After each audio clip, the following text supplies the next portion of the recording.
Capítulo 23. O baile de inverno. Apesar da pesada carga de deveres de casa, que os alunos do quarto ano tinham recebido para as férias, Harry não estava com a menor vontade de estudar quando o trimestre terminou, e passou a semana que antecedeu o Natal, divertindo-se o máximo possível como todos os outros alunos. A torre da Grifinória não parecia mais vazia agora do que esteve durante o tempo de aulas, parecia até ter encolhido ligeiramente, porque seus moradores estavam muito mais barulhentos do que o normal. Fred e George fizeram um grande sucesso com seus cremes de canário, e nos primeiros 2 dias de férias, as pessoas não paravam de explodir em penas por todo lado. Não tardou muito, porém, todos os alunos da Grifinória aprenderam a olhar a comida que outras pessoas ofereciam com extrema cautela, para a eventualidade de ter creme de canário escondido no meio, e George confidenciou a Harry que ele e Fred agora estavam trabalhando em outra invenção. Harry fez uma anotação mental para, no futuro, jamais aceitar sequer uma batata frita de Fred e George.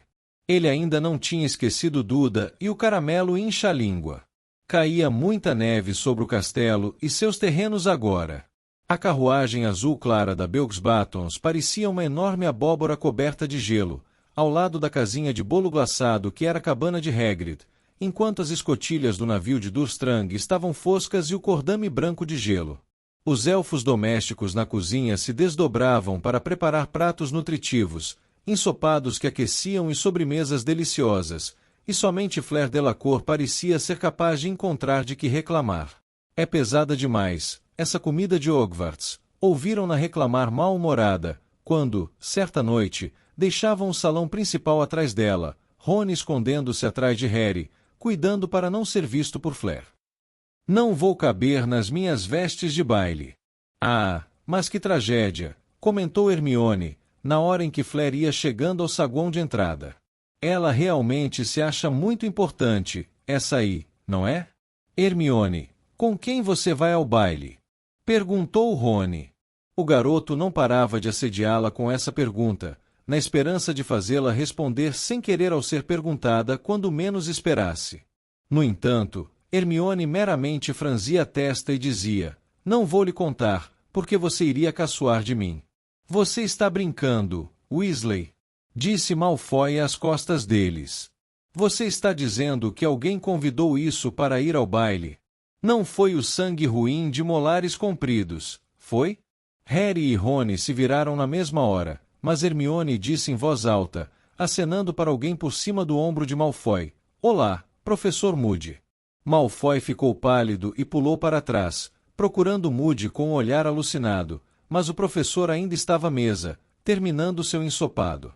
Que doninha nervosinha você é, hein? Comentou Hermione demonstrando desprezo, e ela, Rony e Harry subiram a escadaria de mármore dando boas risadas. Hermione, disse Rony, olhando para ela de esguelha, e de repente, franzindo a testa, os seus dentes. Que têm eles? Bem, estão diferentes, acabei de notar. Claro que estão. Você esperava que eu ficasse com aquelas presas que Malfoy me deu? Não, quero dizer, eles estão diferentes do que eram antes de ele lançar o feitiço em você. Estão retos e do tamanho normal. Hermione de repente sorriu muito travessamente, e Harry também reparou. Era um sorriso diferente do que ele lembrava. Bem, quando fui procurar Madame Pomfrey para consertar os dentes, ela segurou um espelho e me disse para mandar ela parar, quando os dentes voltassem ao tamanho normal. E eu deixei ela demorar um pouco mais. Hermione deu um sorriso ainda maior. Papai e mamãe não vão ficar muito satisfeitos. Estou tentando convencer os dois a me deixar reduzir os dentes há séculos, mas eles queriam que eu continuasse com o aparelho. Sabe, eles são dentistas, daí acharem que dentes e magia não devem. Olhem lá, Pichitinho voltou. A corujinha de Rony piava feito louca no alto da balaustrada enfeitada de pingentes de gelo, um rolo de pergaminho amarrado à perna. As pessoas que passavam apontavam e riam, e um grupo de alunas do 3º ano parou para comentar: olha só que corujinha mínima. Não é uma gracinha. Seu penoso babaca! Sibilou Rony, correndo escada acima e agarrando Pichitinho. Você entrega as cartas direto ao destinatário. Não fica por aí se exibindo. Pichitinho piou alegremente, a cabeça espichando por cima da mão fechada de Rony. As garotas do terceiro ano pareceram muito chocadas. Caiam fora, disse Rony rispidamente, sacudindo a mão que segurava a coruja, que piou ainda mais alegremente ao sair voando pelos ares. Aqui, toma, Harry, acrescentou Rony em voz baixa, enquanto as garotas saíam correndo com o ar escandalizado. Ele puxou a resposta da perna de Pichitinho, Harry embolsou e os três correram para lê-la na torre da Grifinória. Todos na sala comunal estavam demasiado ocupados extravasando a agitação das férias, para observar o que alguém mais estivesse fazendo. Harry, Rony e Hermione se sentaram afastados dos colegas, junto a uma janela escura que lentamente se cobria de neve, e Harry leu em voz alta. Caro Harry, parabéns por conseguir passar pelo rabocórnio. Quem pôs o seu nome naquele cálice não deve estar se sentindo muito feliz no momento. Eu ia sugerir um feitiço conjunctivitus, porque os olhos do dragão são seu ponto mais fraco. Foi o que Krum usou, murmurou Hermione. Mas do seu jeito foi melhor. Estou impressionado. Porém, não fique se sentindo muito satisfeito consigo mesmo, Harry. Você só deu conta de uma tarefa. Quem o inscreveu no torneio vai ter muitas outras oportunidades se quer realmente lhe fazer mal.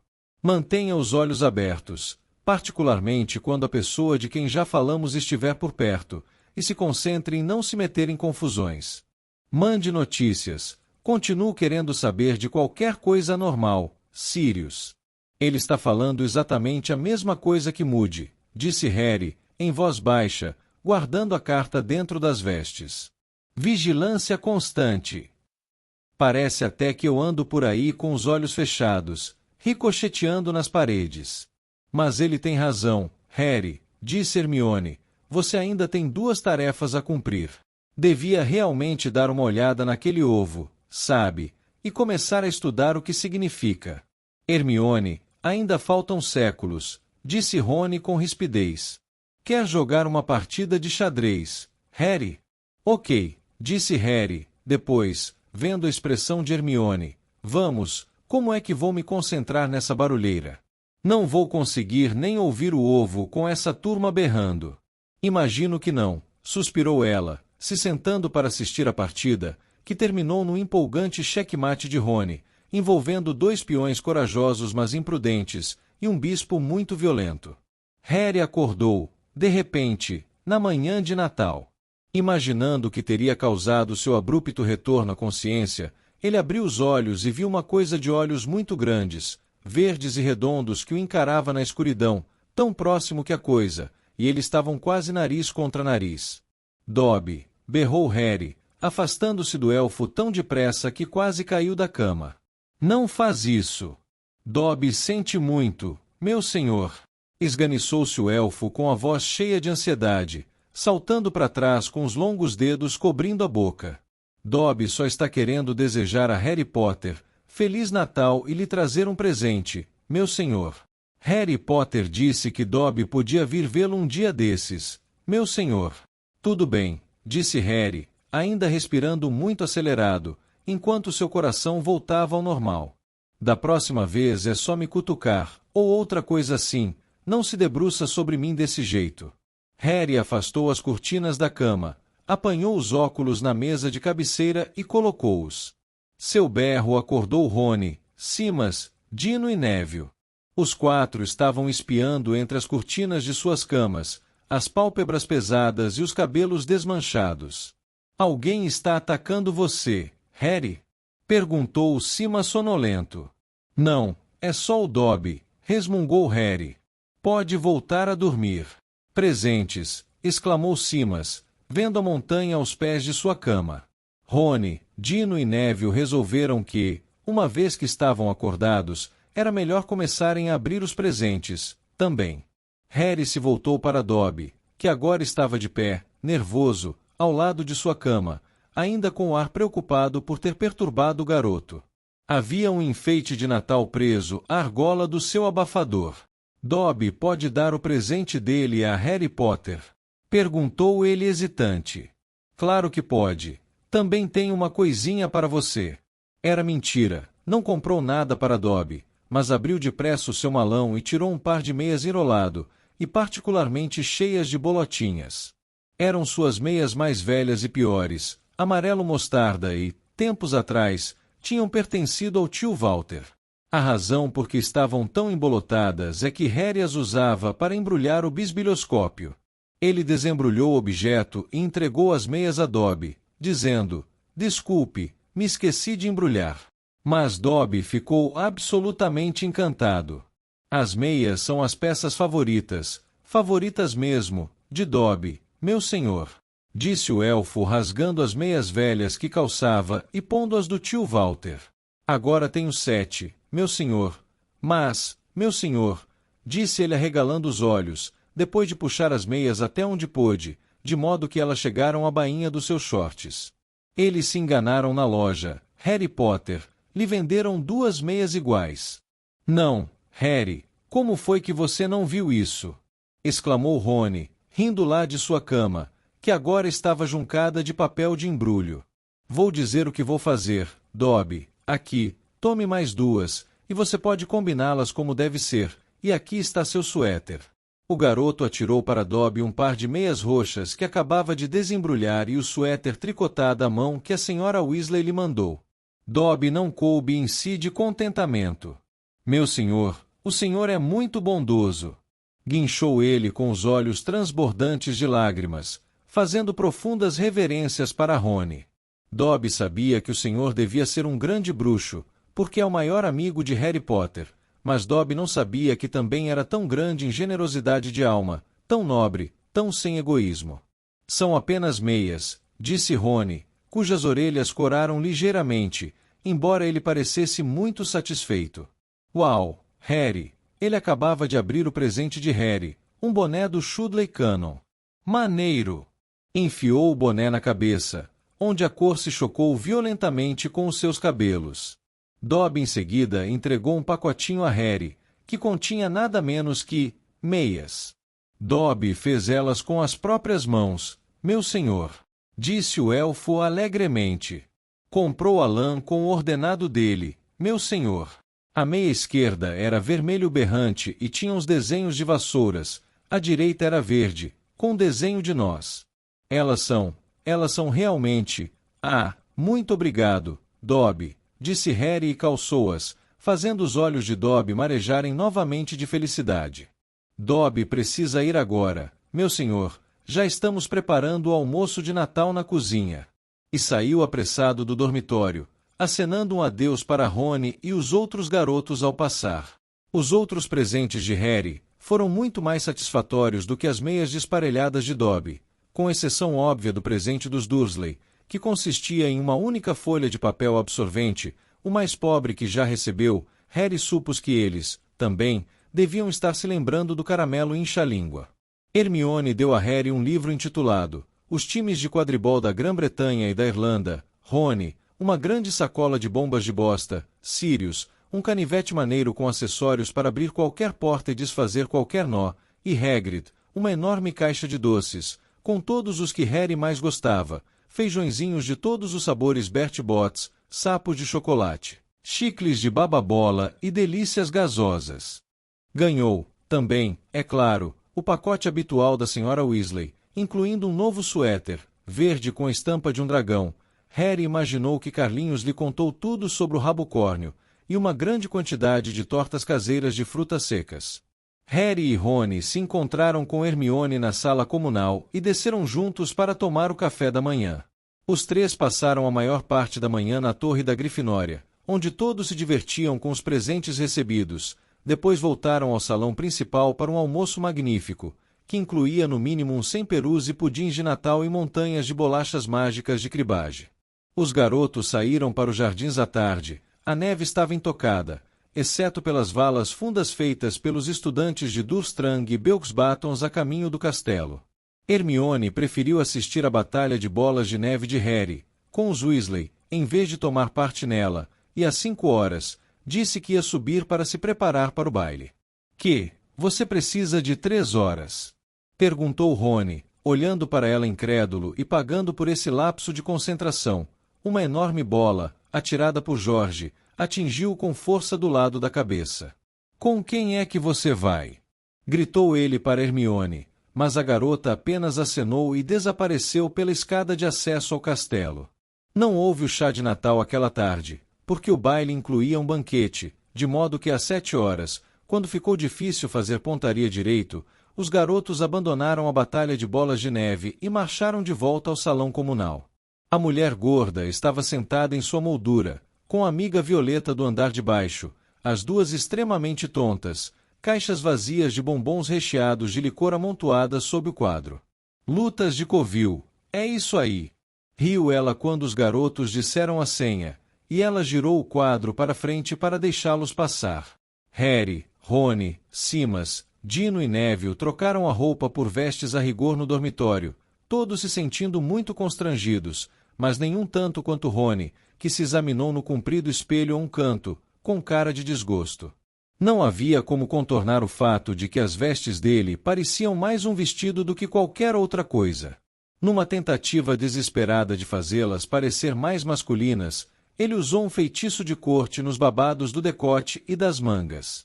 Funcionou bastante bem, pelo menos se livrou das rendas, embora não tivesse feito um trabalho muito caprichado, e as barras ainda parecessem lastimavelmente esfiapadas quando eles desceram. "Eu ainda não consigo entender como foi que vocês dois ficaram com as garotas mais bonitas do ano", murmurou Dino. "Magnetismo animal", disse Rony deprimido, puxando fiapos das bainhas dos punhos. O salão comunal estava com um ar estranho, cheio de gente usando diferentes cores em lugar da massa negra de sempre. Parvati esperava Harry ao pé da escada. Estava realmente muito bonita, com vestes rosa-choque, sua longa trança negra entrelaçada com ouro, e pulseiras de ouro reluzindo nos braços. Harry se sentiu aliviado de ver que ela não estava dando risadinhas. "Você está bonita", disse ele sem jeito. "Obrigada. Padma vai se encontrar com você no saguão de entrada", acrescentou para Rony.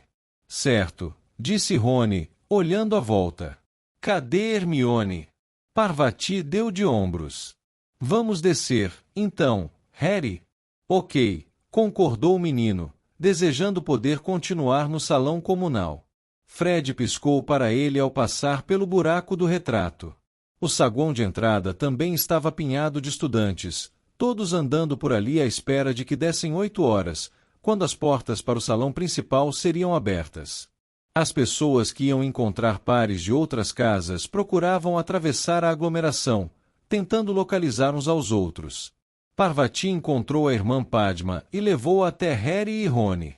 "Oi", cumprimentou Padma, que estava tão bonita quanto Parvati, de vestes turquesa forte. Mas não parecia muito entusiasmada com a ideia de ter Rony como par. Seus olhos escuros se demoraram nas mangas e no decote esfiapados das vestes do garoto, quando examinou de alto a baixo. "Oi", disse Rony sem olhar para ela, mas espiando os convidados. "Não."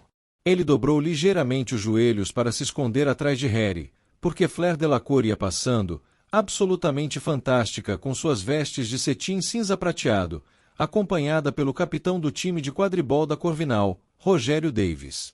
Quando os dois desapareceram, Rony se endireitou e ficou examinando as cabeças das pessoas que estavam de costas.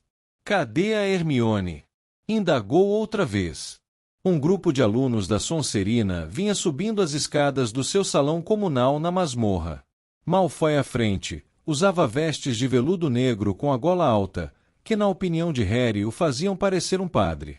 Pansy Parkinson estava agarrada ao braço de Malfoy, com vestes rosa claro, cheias de babadinhos. Crabbe e Goyle vinham de verde, pareciam pedregulhos cobertos de limo e nenhum dos dois, Harry ficou satisfeito de constatar, conseguiu encontrar um par. As portas de carvalho da entrada se abriram, e todos se viraram para olhar os alunos de Durmstrang entrarem com o professor Karkaroff. Krum vinha à frente da delegação, acompanhado por uma garota bonita, de vestes azuis, que Harry não conhecia. Por cima das cabeças do grupo, ele viu que a área do gramado logo à entrada do castelo foi transformada em uma espécie de gruta, cheia de luzes encantadas, ou seja, centenas de fadinhas vivas encontravam-se sentadas nas roseiras que tinham sido conjuradas ali, e esvoaçavam sobre as estátuas, que pareciam representar Papai Noel e suas renas. Então a voz da professora Minerva McGonagall chamou: "Campeões aqui, por favor." Parvati ajeitou as franjas. Sorridente, ela e Harry disseram: "Vemos vocês daqui a pouco," para Rony e Padma, e se adiantaram. A aglomeração de pessoas que conversavam se abriu para deixá-los passar. A professora, que trajava vestes a rigor de tartan vermelho, e enfeitou a aba do chapéu com uma guirlanda bem feiosa de cardos, a flor nacional da Escócia, mandou-os esperar a um lado das portas, enquanto os demais entravam. Eles deviam entrar no salão principal em cortejo, quando os outros estudantes se sentassem. Flair Delacour e Rogério Davis pararam mais próximos às portas. Davis parecia tão aturdido com a sua sorte de ter Flair como par, que mal conseguia desgrudar os olhos dela. Cedrico e Cho ficaram ao lado de Harry. O garoto desviou o olhar para não precisar conversar com eles. Em lugar disso, seu olhar recaiu sobre a garota ao lado de Krum. Seu queixo caiu. Era Hermione. Mas ela não parecia nadinha com a Hermione. Tinha feito alguma coisa com os cabelos, não estavam mais lanzudos, mas lisos e brilhantes e enrolados num elegante nó na nuca.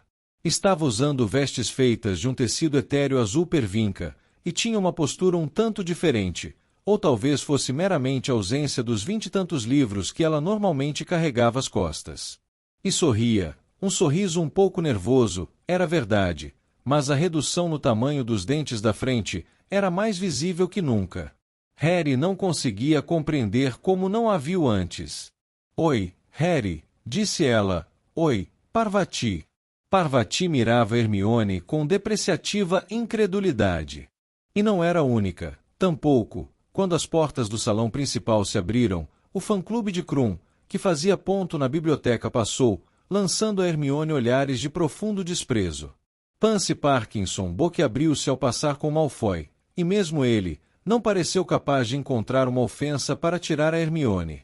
Rony, porém, passou direto por ela sem sequer olhar. Depois que estavam todos sentados no salão, a professora Minerva mandou os campeões e seus pares formarem um cortejo, de 2 em 2, e a seguiram. Os garotos obedeceram e todos no salão aplaudiram, quando eles entraram e se dirigiram a uma grande mesa redonda no fundo do salão, onde estavam sentados os juízes. As paredes do salão estavam cobertas de gelo prateado e cintilante, com centenas de guirlandas de visco e azevinho, cruzando o teto escuro salpicado de estrelas. As mesas das casas haviam desaparecido. Em lugar delas havia umas 100 mesinhas iluminadas com lanternas, que acomodavam, cada uma, 12 pessoas. Harry se concentrou em não tropeçar nos próprios pés. Parvati parecia estar se divertindo, sorria radiante para todos, conduzindo Harry com tanta firmeza, que ele teve a sensação de que era um cachorrinho de concurso que ela estava ensinando a desfilar. Ele avistou Rony e Padma ao se aproximar da mesa principal. Rony observava Hermione passar com os olhos apertados. Padma parecia chateada. Dumbledore sorriu feliz quando os campeões se aproximaram da mesa principal, mas Karkaroff tinha uma expressão parecidíssima com a de Rony, ao ver Krum e Hermione se aproximarem. Ludo Bagman, esta noite de vestes roxo berrante, com grandes estrelas amarelas, batia palmas com tanto entusiasmo quanto qualquer estudante, e Madame Maxime, que trocou o uniforme costumeiro de cetim negro, por um vestido rodado de seda lilás, os aplaudia educadamente. Mas o Sr. Crouch, Harry percebeu de súbito, não estava presente. A quinta cadeira-mesa estava ocupada por Percy Weasley.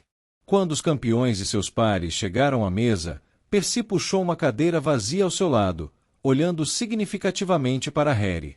Harry entendeu a deixa e se sentou ao lado do garoto, que trajava vestes a rigor azul marinho, novíssimas, e exibia uma expressão de grande presunção. "Fui promovido", disse Percy, antes mesmo que Harry lhe perguntasse, e pelo seu tom, parecia estar anunciando sua eleição para supremo dirigente do universo. "Agora sou assistente pessoal do Sr. Crouch, e estou aqui para representá-lo." "Por que é que ele não veio?" perguntou Harry. Não se sentia nada ansioso para passar o jantar ouvindo uma aula sobre o fundo dos caldeirões. "Receio que o Sr. Crouch não esteja passando bem, nada bem." Não tem estado bem desde a Copa Mundial. O que não chega a surpreender, excesso de trabalho. Já não é tão jovem quanto era, embora continue genial, é claro, a cabeça continua brilhante como sempre foi. Mas a Copa Mundial foi um fiasco para todo o ministério, e depois, o Sr. Crout sofreu um grande choque pessoal, com o mau comportamento do seu elfo doméstico, Blink, ou sei lá que nome tinha. Naturalmente ele a dispensou em seguida, mas, bem, como disse, meu chefe está ficando velho, precisa de alguém para cuidar dele, e acho que seu conforto em casa sofreu um decidido baque desde que o elfo foi embora. Depois, então, tivemos que organizar o torneio, e o rescaldo da Copa Mundial para resolver, aquela nojenta da Skitter xeretando por toda parte. Não, coitado, ele está passando um tranquilo e merecido Natal. Só fico satisfeito por ele saber que tem alguém de confiança para substituí-lo. Harry teve muita vontade de perguntar se o Sr. Crout já parou de chamar Percy de Veatterby, mas resistiu à tentação. Ainda não havia comida nas travessas de ouro, apenas pequenos menus diante de cada conviva. Harry apanhou o dele hesitante e espiou para os lados. Não havia garçons. Dumbledore, no entanto, examinou atentamente o próprio menu, depois ordenou muito claramente ao seu prato: costeletas de porco. E as costeletas de porco apareceram. Entendendo a ideia, os demais ocupantes da mesa também fizeram os pedidos aos seus pratos. Harry olhou para Hermione, a ver o que ela achava desse novo e complicado método de jantar. Certamente significava muito mais trabalho para os elfos domésticos. Mas, ao menos uma vez na vida, Hermione não parecia estar pensando no FALE. Estava profundamente absorta conversando com Victor Krum e parecia nem notar o que estava comendo. Agora ocorria a Harry, que ele nunca chegou a ouvir Krum falar antes, mas sem dúvida o garoto estava falando agora, e pelo visto, com muito entusiasmo. Bom, temos um castelo também, não é tão grande quanto este, nem tão confortável, acho, ia ele dizendo a Hermione. Temos só 4 andares, e as lareiras só são acesas para finalidades mágicas. Mas a propriedade em que está a escola é ainda maior do que esta, embora no inverno a gente tenha muito pouca luz solar, por isso não aproveitamos muito os jardins. Mas no verão todo dia sobrevoamos os lagos e montanhas. Ora, Vitor, disse Karkaroff, com uma risada que não se estendeu aos seus olhos frios. Não vá contar mais nada, agora, ou a nossa encantadora amiga vai saber exatamente onde nos encontrar. Dumbledore sorriu, seus olhos cintilando. Igor, tanto segredo. A pessoa poderia até pensar que você não quer visitas. Bom, Dumbledore, disse Karkaroff, mostrando os dentes amarelos, todos protegemos os nossos domínios, não? Todos não guardamos zelosamente os templos de saber que nos foram confiados. Não estamos certos em nos orgulhar de que somente nós conhecemos os segredos de nossas escolas e, mais uma vez, certos em protegê-las. Eu nunca sonharia em presumir que conheço todos os segredos de Hogwarts, Igor, disse Dumbledore amigavelmente. Ainda hoje de manhã, por exemplo, a caminho do banheiro, virei para o lado errado e me vi em um aposento de belas proporções que eu nunca vi antes e que continha uma coleção realmente magnífica de pinicos. Quando voltei para investigá-lo mais de perto, descobri que o aposento desapareceu. Mas preciso ficar atento para reencontrá-lo. É possível que só esteja acessível às 5:30 da manhã. Ou talvez só apareça com a lua em quartil, ou quando quem procura está com a bexiga excepcionalmente cheia. Harry riu para dentro do prato de goulash. Percy franziu a testa, mas Harry poderia jurar que Dumbledore lhe deu uma piscadela quase imperceptível. Entre mentes, Fleur Delacour criticava as decorações de Hogwarts com Rogério Davis. Isso não é nada, disse ela contemplando as paredes cintilantes do salão principal, com ar de pouco caso. No Palace de Belks-Batons, tens esculturas de gelo em volta da sala de jantar no Natal. Eles não derretem, é claro, parecem enormes estátuas de diamante, faiscando pela sala. E a comida é simplesmente superbe. E temos corres de ninfes das mates, cantando serenatas enquanto comemos. Não temes essas armadurras feias nos corredores, e se um dia um poltergeist entrasse em Belks-Batons, seria expulso assim. E ela bateu a mão com impaciência na mesa. Rogério Davis observava a garota falar com uma expressão aturdida no rosto e a toda hora errava ao levar o garfo à boca. Harry teve a impressão de que o garoto estava ocupado demais admirando Flair, para escutar uma única palavra do que ela dizia.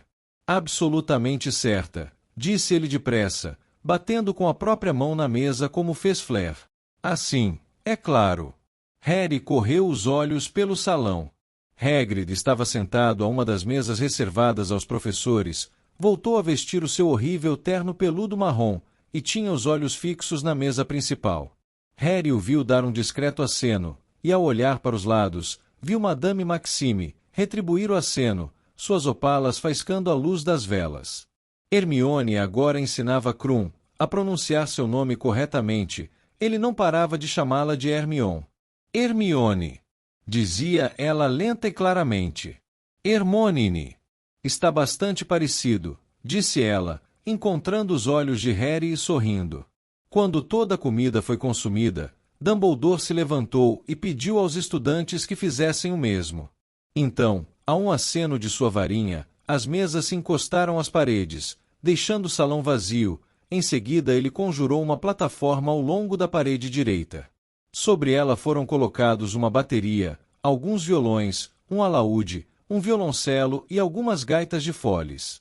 As esquisitonas subiram, então, no palco sob aplausos delirantemente entusiásticos. Eram todas extremamente cabeludas, trajavam vestes negras que haviam sido artisticamente rasgadas. Apanharam seus instrumentos e Harry, que esteve tão interessado em observá-las que quase esqueceu o que viria a seguir, de repente percebeu que as lanternas de todas as outras mesas tinham se apagado e que os outros campeões e seus pares estavam em pé. Anda, sibilou Parvati, temos que dançar. Harry tropeçou nas vestes ao se levantar.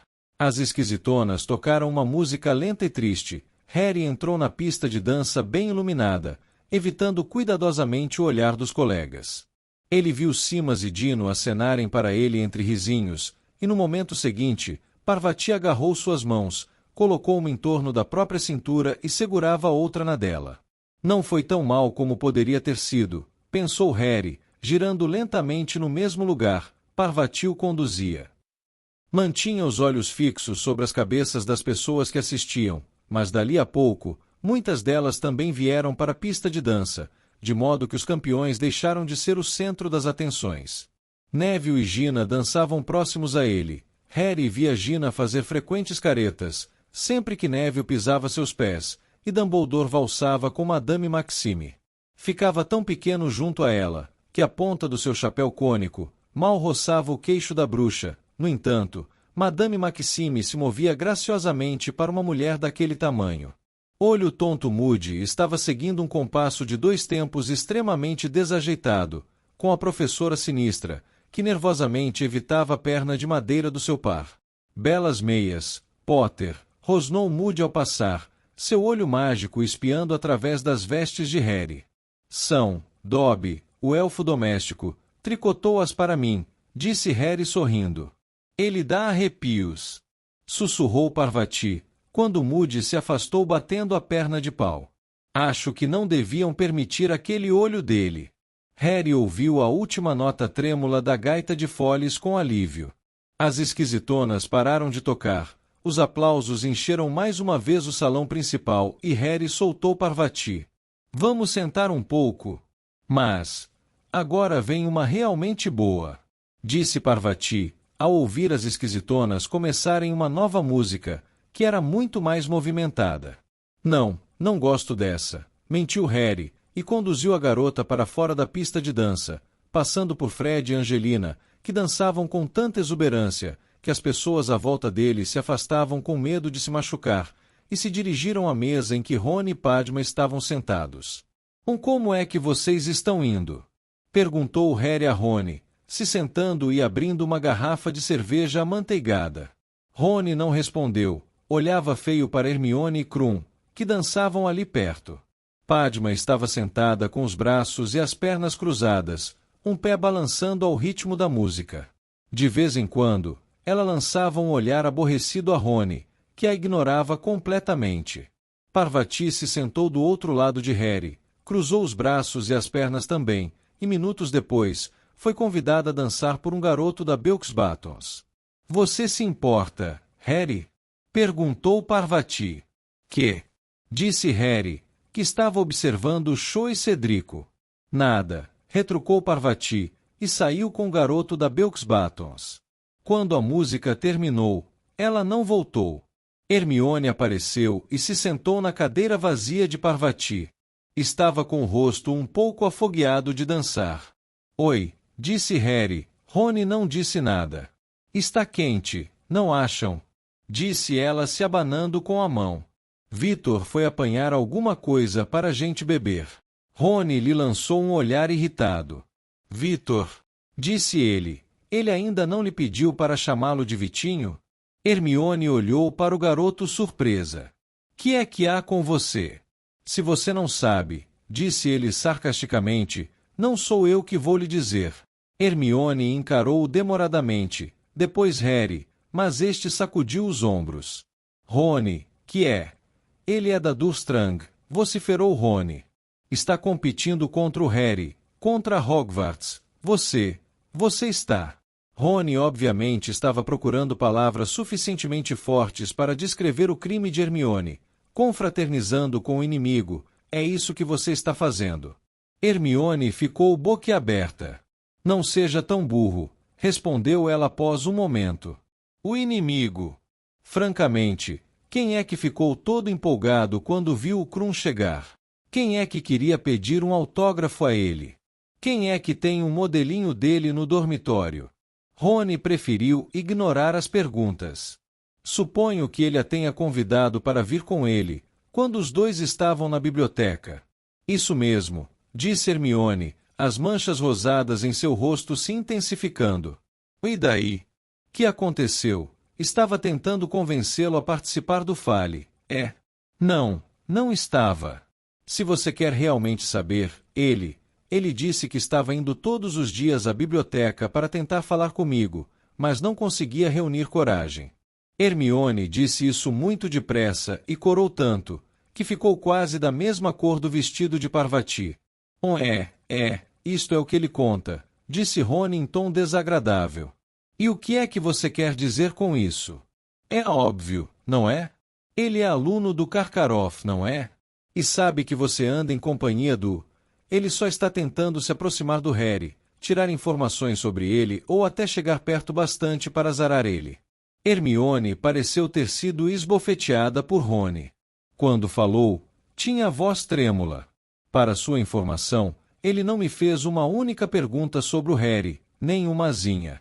Rony mudou o rumo da conversa com a velocidade da luz.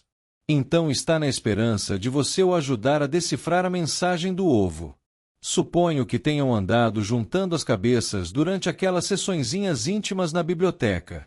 Eu nunca o ajudaria com aquele ovo! Exclamou Hermione, com ar de indignação. Nunca! Como é que você pode dizer uma coisa dessas? Eu quero que Harry vença o torneio. Harry sabe disso, não sabe, Harry? Você tem um jeito engraçado de demonstrar isso, desdenhou Rony. O torneio é justamente para se conhecer bruxos estrangeiros e fazer amizade com eles, disse Hermione com voz aguda. Não, é para se ganhar. As pessoas estavam começando a olhar para eles. Rony, disse Harry em voz baixa, eu não tenho nada contra Hermione vir com o Krum. Mas Rony não deu atenção a Harry tampouco. Por que você não vai procurar o Vitinho? Ele deve estar se perguntando aonde é que você anda, disse Rony. Pare de chamá-lo de Vitinho. Hermione ficou de pé e saiu decidida pela pista de dança, desaparecendo na multidão. Rony acompanhou com uma expressão no rosto que misturava raiva e satisfação. Você não vai me convidar para dançar? Perguntou Padma a ele. Não, disse Rony, ainda olhando feio para as costas de Hermione. Ótimo, retrucou Padma, se levantando e indo se juntar a Parvati e ao garoto de Belks-Batons, que conjurou um amigo para se reunir a eles tão depressa que, Harry seria capaz de jurar, que chamou o amigo com um feitiço convocatório. Onde está Hermione? Perguntou uma voz. Krum acabava de chegar à mesa segurando 2 cervejas amanteigadas. Não faço ideia, disse Rony emburrado, erguendo os olhos. Perdeu ela, foi? Krum ficou mais uma vez carrancudo. Bom, se você a vir, diga que apanhei as bebidas, disse ele se afastando curvado. Fez amizade com Victor Krum, Harry? Percy apareceu animado, esfregando as mãos e com um ar extremamente pomposo. Excelente, essa é a ideia, sabe, da cooperação internacional em magia. Para a contrariedade de Harry, Percy imediatamente ocupou a cadeira que Padma deixou livre. A mesa principal agora estava vazia, o professor Dumbledore dançava com a professora Sprout, Ludo Bagman com a professora McGonagall, Maxime com Hagrid, abriam uma estrada pela pista de dança ao valsar entre os estudantes, e Karkaroff não estava à vista. Quando a música seguinte terminou, todos aplaudiram mais uma vez, e Harry viu Ludo Bagman beijar a mão da professora McGonagall e refazer seu caminho entre os dançarinos, momento em que Fred e George o assediaram. O que é que eles acham que estão fazendo, importunando um funcionário do primeiro escalão do ministério? Sibilou Percy, observando os gêmeos, desconfiado. Que falta de respeito! Mas Ludo Bagman se desvencilhou dos garotos muito rapidamente, e ao ver Harry, acenou e se aproximou da mesa. Espero que meus irmãos não o tenham incomodado, Sr. Bagman, disse Percy na mesma hora. Que? Não, de modo algum, de modo algum. Não, eles estavam me dizendo mais alguma coisa sobre aquelas varinhas falsas que inventaram. Queriam saber se eu podia sugerir como comercializá-las. Prometi colocá-los em contato com alguns conhecidos nas Oncos. Percy não pareceu nada feliz com a resposta, e Harry podia apostar que o irmão iria correndo contar à Sra. Weasley no minuto em que chegasse em casa. Pelo visto, os planos dos gêmeos haviam se tornado mais ambiciosos ultimamente, se estavam pensando em vender seus produtos no varejo. Bagman abriu a boca para perguntar alguma coisa a Harry, mas Percy o distraiu. Como é que o senhor acha que o torneio está correndo, Sr. Bagman? O nosso departamento está bastante satisfeito. O probleminha com o cálice de fogo. Ele lançou um olhar a Harry. Foi lamentável, naturalmente, mas as coisas parecem ter corrido muito bem até agora. O senhor não acha? Sim, respondeu Bagman animado. Tem sido um grande divertimento. Como anda o velho Barto? Que pena que ele não pôde vir. Tenho certeza de que o Sr. Crouch não vai tardar a melhorar e voltar ao trabalho, disse Percy cheio de importância, mas, nesse meio tempo, estou preparado para cobrir a lacuna. Claro que não é somente comparecer a bailes. Ele deu uma breve risada.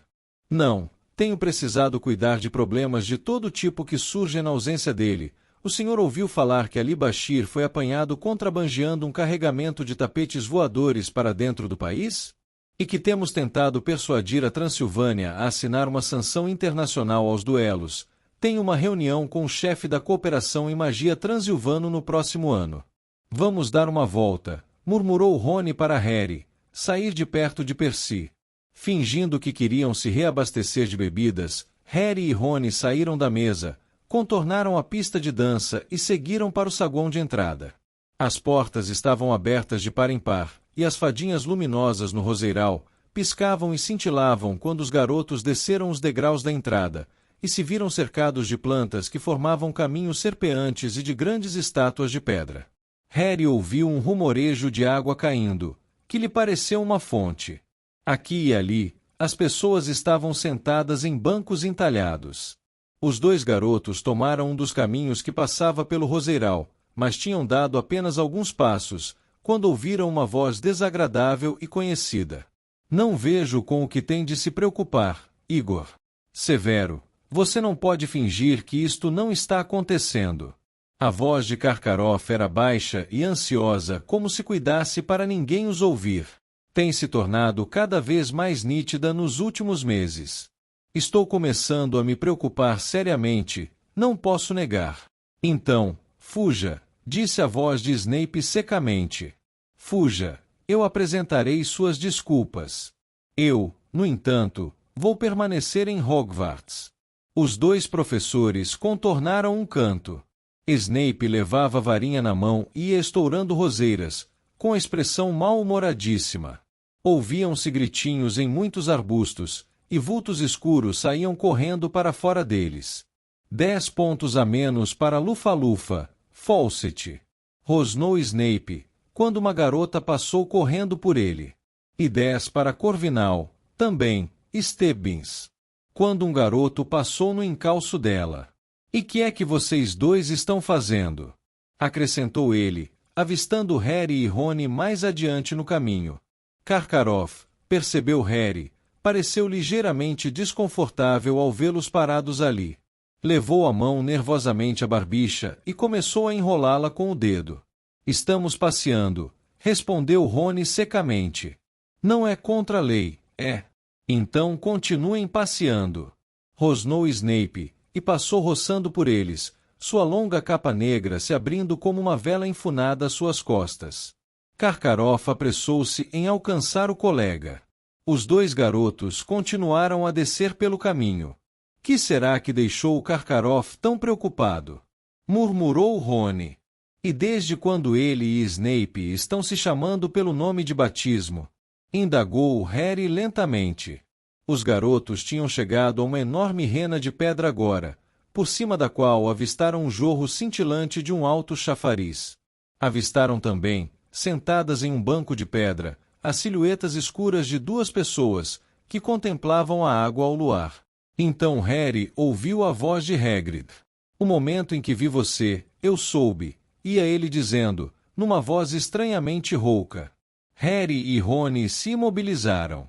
Por alguma razão, aquilo não parecia o tipo de cena que eles deviam interromper. Harry virou-se para olhar o caminho e viu Fleur Delacour e Rogério Davis parados, meio escondidos por uma roseira próxima. Bateu no ombro de Rony e acenou a cabeça para o lado dos dois, querendo indicar que ele e Rony poderiam facilmente sair por ali sem serem notados. Fleur e Davis pareceram a Harry muito ocupados, mas Rony, os olhos se arregalando de terror ao ver Fleur, sacudiu a cabeça com vigor e puxou Harry para mais junto das sombras atrás da rena. Que é que você soube, Hagrid? Perguntou Madame Maxime, com um audível ronronar na voz baixa. Harry decididamente não queria escutar aquilo. Sabia que Hagrid iria odiar ser entreouvido numa situação daquelas. Ele teria sentido mesmo. Se fosse possível, o garoto teria enfiado os dedos nos ouvidos e cantarolado alto, mas isto não era realmente uma opção.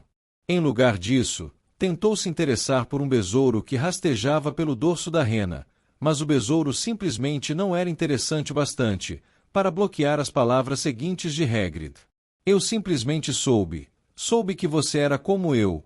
Puxou ao seu pai ou à sua mãe? Eu não sei o que você quer dizer com isso, Hagrid. Puxei a minha mãe, disse Hagrid em voz baixa. Ela foi uma das últimas na Grã-Bretanha. Claro, eu não consigo me lembrar muito bem dela. Ela foi embora, entende? Quando eu tinha uns 3 anos, não era um tipo muito maternal. Bem, não é da natureza delas, não é mesmo? Não sei o que aconteceu com ela. Pode até ter morrido pelo que sei. Madame Maxime não respondeu. E Harry, contra sua vontade, tirou os olhos do besouro e espiou por cima dos chifres da rena. Escutando, ele nunca ouviu Hagrid falar da infância antes. Meu pai ficou com o coração partido quando ela foi embora. Um cara miudinho, o meu pai era. Quando cheguei aos 6 anos podia levantar e colocar ele em cima da cômoda. Quando me contrariava, costumava fazer ele rir. A voz grave de Hagrid quebrou. Madame Maxime o escutava, imóvel, aparentemente contemplando o chafariz de prata. Papai me criou, mas ele morreu, é claro, logo depois que entrei para a escola. Meio que tive de abrir o meu caminho sozinho depois disso. Mas veja, Dumbledore foi uma grande ajuda, muito bom para mim, ele foi. Hagrid puxou um grande lenço de seda encardido e assoou o nariz com força. Então, em todo caso, chega de falar de mim. E você? De que lado você herdou? Mas Madame Maxime repentinamente se pôs de pé. Está frio, disse ela. Mas fosse qual fosse a temperatura que fazia, não chegava nem de longe a frieza na voz dela. Acho que vou entrar agora. O que? Disse Hagrid sem entender. Não, não vá, nunca encontrei alguém igual a mim antes. Alguém exatamente como? Perguntou Madame Maxime, num tom de voz cortante. Harry poderia ter dito a Hagrid que era melhor não responder, ficou parado ali nas sombras, cerrando os dentes, desejando por tudo no mundo que o amigo não respondesse, mas não adiantou nada. Alguém meio gigante, é claro, disse Hagrid. Como é que você se atreve? Gritou Madame Maxime. Sua voz explodiu na noite tranquila, como uma buzina de nevoeiro. Às costas deles, Harry ouviu Fleur e Roger despencarem da roseira em que estavam. Nunca fui mais insultada na vida. Meio gigante. Eu tenho os ossos graúdos. Ela saiu intempestivamente. Grandes enxames de fadinhas multicoloridas se ergueram no ar quando ela passou, empurrando arbustos para os lados. Hagrid continuou sentado no banco, acompanhando-a com o olhar parado. Estava escuro demais para distinguir a expressão do seu rosto. Depois, passado 1 minuto, ele se levantou e se afastou, mas não voltou ao castelo. Saiu pelos jardins escuros em direção à sua cabana. Anda, disse Harry muito baixinho a Rony. Vamos embora. Mas Rony não se mexeu. Que é que está havendo? Perguntou Harry, olhando para o amigo. Rony se virou para Harry, a expressão realmente muito séria. Você sabia? Sussurrou. Que Hagrid era meio gigante. Não, disse Harry, sacudindo os ombros. E daí? Harry percebeu imediatamente pelo olhar de Rony que, mais uma vez, estava revelando sua ignorância sobre o universo da magia. Criado pelos Dursley, havia muita coisa que os bruxos aceitavam naturalmente e que eram verdadeiras revelações para Harry, mas essas surpresas tinham se tornado menos frequentes à medida que ele progredia na escola. Agora, porém, ele percebia que a maioria dos bruxos não teria dito, e daí? Ao descobrir que um amigo teve uma giganta por mãe. Eu lhe explico lá dentro, disse Rony baixinho. Vamos, Fleur e Rogério Davis tinham desaparecido, provavelmente em uma moita de arbustos com mais privacidade. Harry e Rony voltaram ao salão principal. Parvati e Padma agora estavam sentadas a uma mesa distante com um grande grupo de garotos da Belks Batons, e Hermione estava mais uma vez dançando com Krum. Harry e Rony se sentaram a uma mesa bem longe da pista de dança. Então, perguntou Harry a Rony, qual é o problema de ser gigante? Bom, eles não são muito legais, terminou Rony sem graça. Quem se importa? Exclamou Harry, não há nada errado com Hagrid. Eu sei que não tem, mas, caracas, não admira que ele fique na moita, disse Rony balançando a cabeça. Eu sempre achei que ele talvez tivesse ficado no caminho de um feitiço de engurgitamento ruim, quando era criança ou outra coisa do gênero, e não gostasse de mencionar isso. Mas qual é o problema da mãe dele ter sido uma giganta? Perguntou Harry. Bem, ninguém que o conhece vai se importar, porque sabe que ele não é perigoso, disse Rony lentamente. Mas, Harry, eles são apenas gigantes cruéis. É como Hagrid disse, é da natureza deles, são como os trasgos, gostam de matar, todo mundo sabe disso. Mas hoje não tem mais gigantes na Grã-Bretanha. O que foi que aconteceu com eles? Bem, eles estavam acabando mesmo, então um monte deles foi morto pelos aurores. Mas dizem que há gigantes no exterior, a maioria escondida em montanhas. Não sei quem é que a Maxime pensa que está enganando, disse Harry, observando a bruxa sentada sozinha à mesa dos juízes, com um ar muito sério. Se Hagrid é meio gigante, decididamente ela também é. Ossos graúdos. A única coisa que tem ossos maiores do que ela é um dinossauro. Harry e Rony passaram o resto do baile discutindo gigantes a um canto, nenhum dos dois com a menor inclinação para dançar. Harry tentou não olhar para Cho e Cedrico, sentiu uma enorme vontade de chutar alguma coisa. Quando as esquisitonas terminaram de tocar à meia-noite, receberam mais uma rodada de aplausos estrepitosos e começaram a sair em direção ao saguão de entrada. Muitas pessoas expressaram o desejo de que o baile pudesse continuar por mais tempo, mas Harry estava absolutamente satisfeito de ir se deitar, e, se alguém quisesse saber, a noite não foi lá essas coisas. Já no saguão de entrada, Harry e Rony viram Hermione se despedindo de Krum, antes do garoto se retirar para o navio de Durmstrang. Ela lançou a Rony um olhar gelado, e passou por ele a caminho da escadaria de mármore sem falar. Os dois amigos a seguiram, mas, no meio da escada, Harry ouviu alguém que o chamava. Ei, Harry, era Cedrico Diggory. Harry viu que Cho ficou à espera dele no saguão. O que foi? Respondeu Harry com frieza, quando o garoto correu escada acima ao seu encontro. Cedrico fez cara de quem não queria dizer o que veio dizer, na frente de Rony, que encolheu os ombros, parecendo aborrecido, e continuou a subir as escadas. Escuta. Cedrico baixou a voz quando Rony desapareceu. Eu lhe devo um favor por ter me falado dos dragões. Sabe o ovo de ouro? O seu solta um grito agourento quando você o abre. Solta. Então, toma um banho, ok? Que?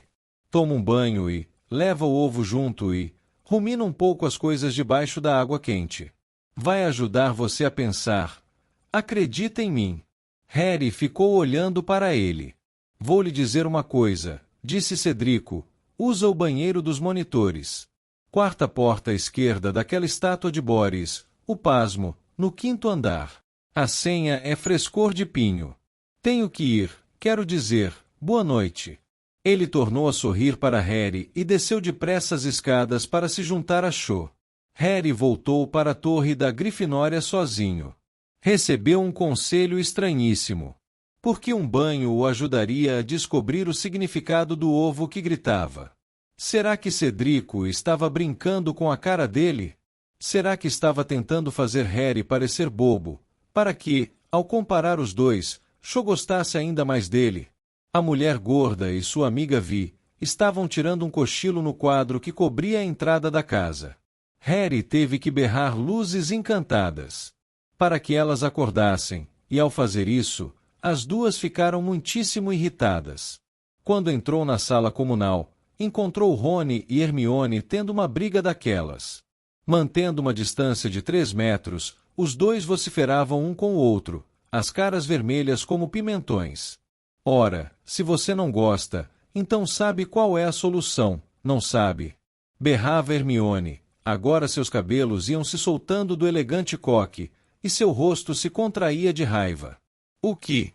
Berrava Rony em resposta. Qual é? Da próxima vez que houver um baile, me convide antes que outro garoto faça isso, e não como último recurso. A boca de Rony ficou mexendo sem emitir som algum, como a de um peixe de aquário fora da água, enquanto Hermione virava as costas e subia batendo os pés a escada do dormitório das garotas para se deitar. Rony se virou para Harry. Bom, balbuciou, completamente abismado. Bom, isso só prova que ela não entendeu nada. Harry não respondeu. Estava gostando demais de ter feito as pazes com o amigo, para dizer o que estava pensando naquele momento. Mas, em todo caso, ele achava que Hermione entendeu melhor do que Rony.